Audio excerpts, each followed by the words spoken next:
Hello, good morning. Happy Monday. Mga kapwa driver ko dyan, happy Monday sa inyo.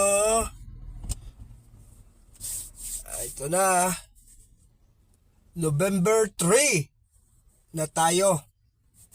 Malapit na matapos ang taon. So start muna tayo.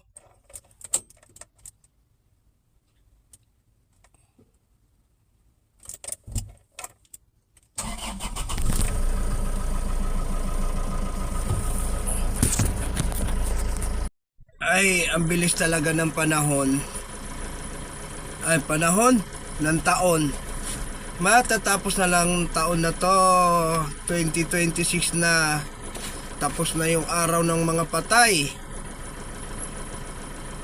So, sunod naman yay, siyempre, araw ng Pasko naman.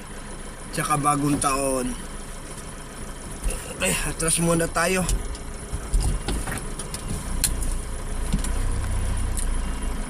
Atras muna tayo.